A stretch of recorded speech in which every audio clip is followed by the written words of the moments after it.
released yesterday.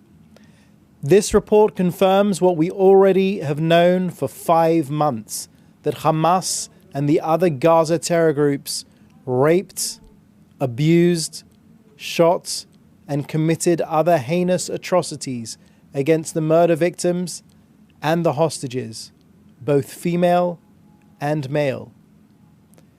This is now definitive recognition that Hamas committed sexual crimes. But now, Israel calls for the immediate of designating Hamas as a terrorist organization. The United Nations must impose international sanctions on Hamas.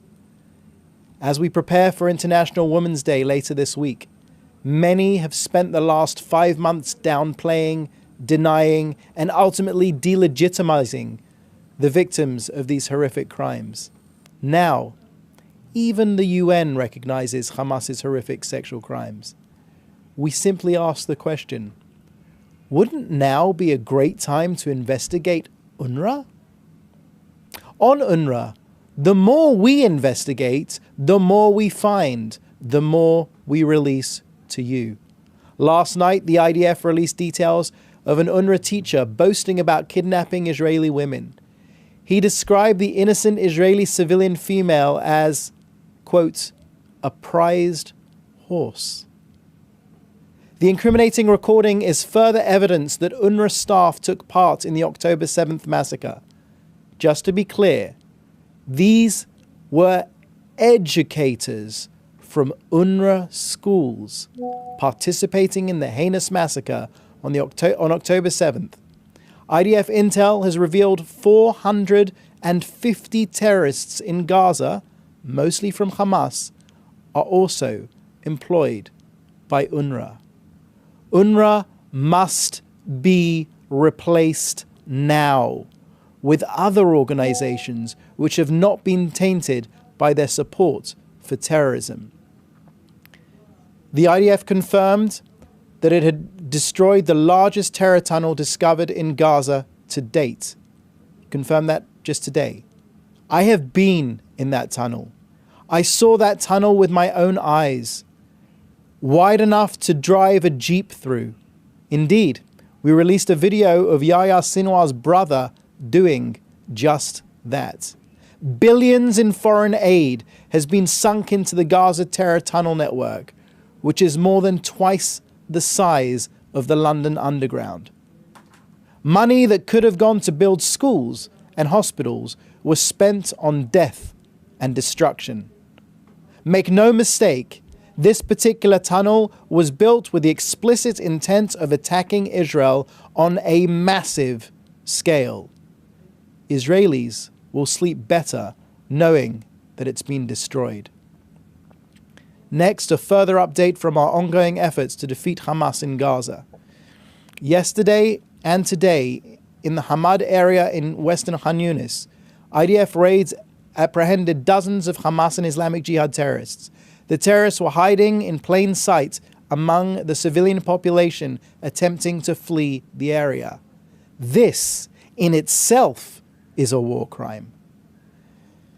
In central Gaza, the IDF eliminated around 20 terrorists over the past day through the use of sniper fire, tank fire, and UAVs. In Beit Hanun, a terrorist cell that was operating a drone aimed at our troops was eliminated. All the while, over the last 24 hours, the Air Force carried out 50 precise strikes on Hamas terror targets throughout Gaza. We struck launch posts, weapons storage facilities, tunnel shafts, and Hamas military infrastructure. Now, an update from Israel's northern border. Yesterday's Hezbollah anti-tank fire and launches into Israel claimed the life of an Indian national and injured 2 others. This cowardly Hezbollah terror hit peaceful workers cultivating an orchard in the village of Magaliot. Indian media are reporting that Patni bin Maxwell, aged 31, was killed. He arrived in Israel 2 months ago and is survived by his 5-year-old daughter and wife, who is 7 months pregnant. The people of Israel stand shoulder to shoulder with the Maxwell family and the people of India in their time of grief. Israeli medical institutions are completely at the service of the injured, who are being treated by our very best medical staff. Israel regards equally all nationals, Israeli or foreign, who are injured or killed due to terrorism. We will be there to support the families and offer them assistance. Our countries, who are sadly well versed in civilian loss, stand united in hopes of a speedy recovery for the injured and solace for the family of the bereaved. Sirens sounded last night as 10 launches crossed from Lebanon into Israel. The launches, which would have fallen in populated areas, were intercepted, and no injuries were reported. IDF fighter jets have struck a series of Hezbollah terror targets in the area of Bint Jebel, Sultaniya, and Sedikin. We are operating to restore security to the residents of the north. Israel continues to respond with force to any Hezbollah acts of aggression. Hezbollah is acting at the guidance and encouragement of Iran. While we remain open to a diplomatic solution if possible, if Hezbollah pushes us into an expanded military campaign, we will respond with such force that Lebanon will be set back by years. Now an update from Kogad. Yesterday alone, 4,160 tons of food were transferred to Gaza. 5,580 tons of humanitarian aid was transferred on Monday, including food, water, medical supplies, and shelter equipment. We say again, there is no limit to the amount of aid that can enter Gaza. This morning, we sent 50 incubators designed for hospitals in northern and southern Gaza Strip. The incubators donated by UNICEF will be delivered to the following hospitals: Shifa Hospital, Kamal Adwan Hospital, European Hospital, Nasser Hospital, and Aqsa Hospital. A convoy carrying food was coordinated to the northern Gaza Strip. Yesterday, 4 tankers of cooking gas and 3 tankers of fuel went into Gaza.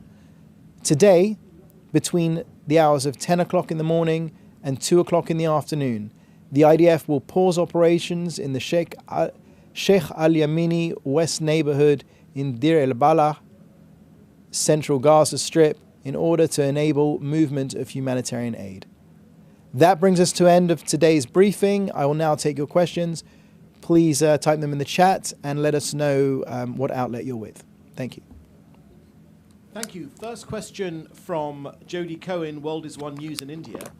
What is the government doing to ensure that foreign workers from India and other countries are protected from cross-border attacks when they come to work in Israel?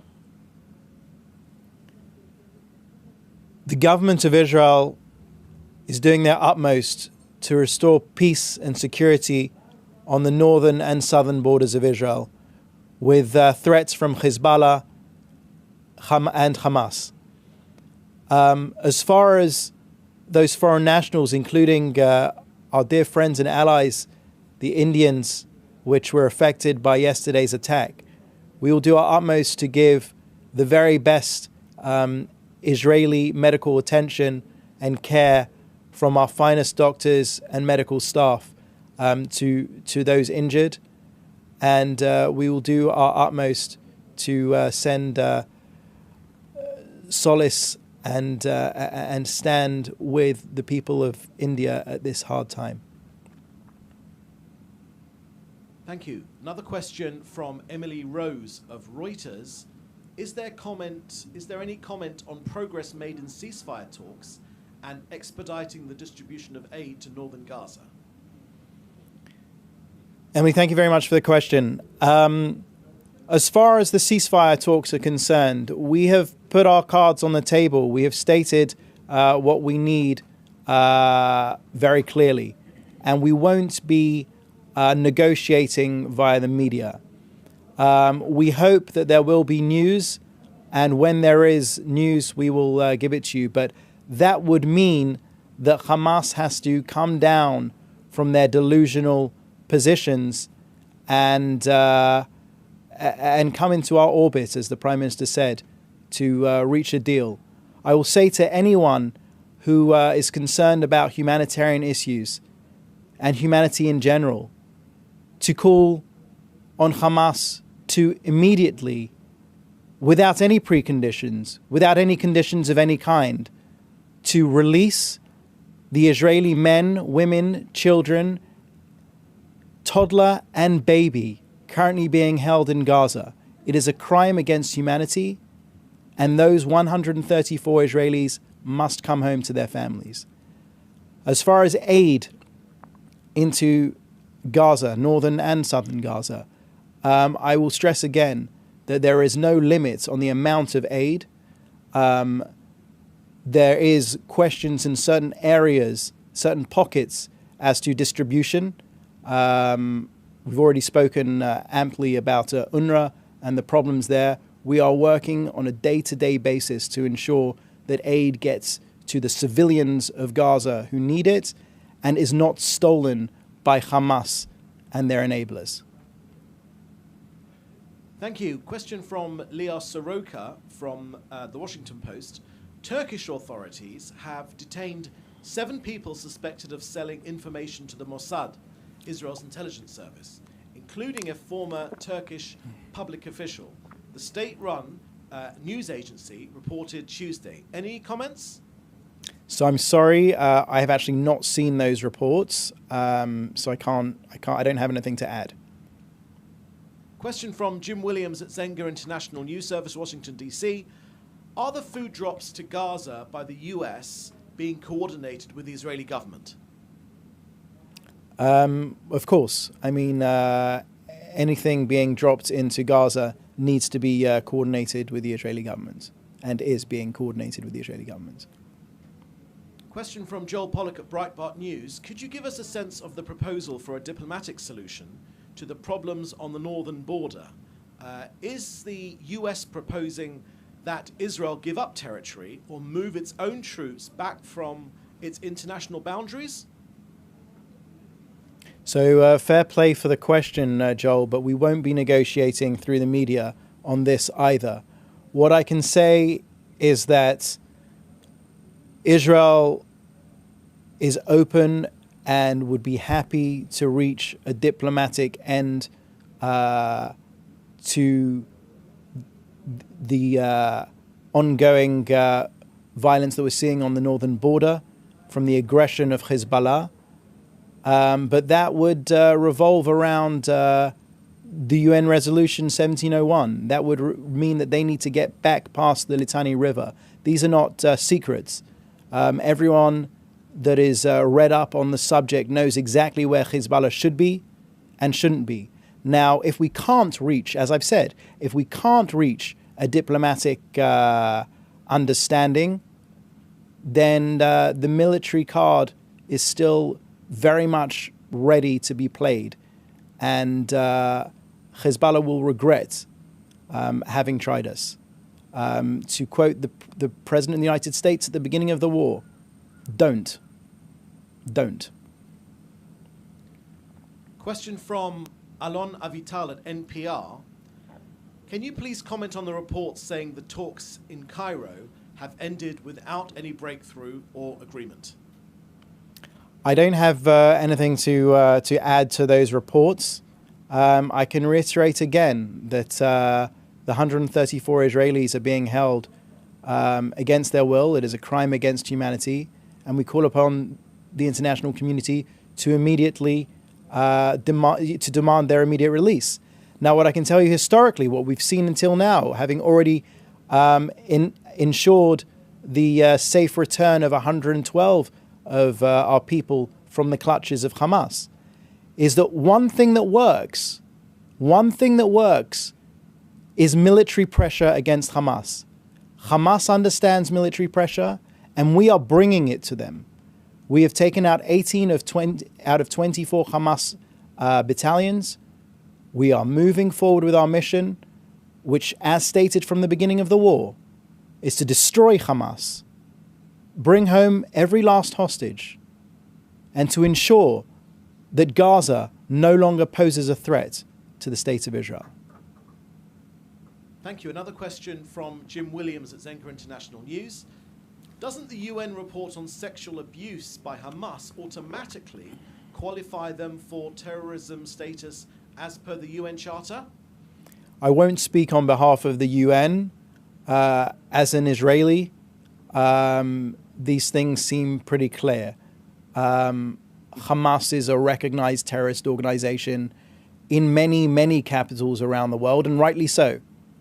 And we call upon the United Nations to put themselves on the right side of history and say what is clear to anyone who saw, who witnessed, who read about what happened on October 7th. Call it what it is. Hamas is a terror organization. Final question from Jean-Philippe Rubin at Breslov Israel Media Group. Do you think that the fact that this war is taking place in the Holy Land, or close to the Holy Land, has spiritual significance?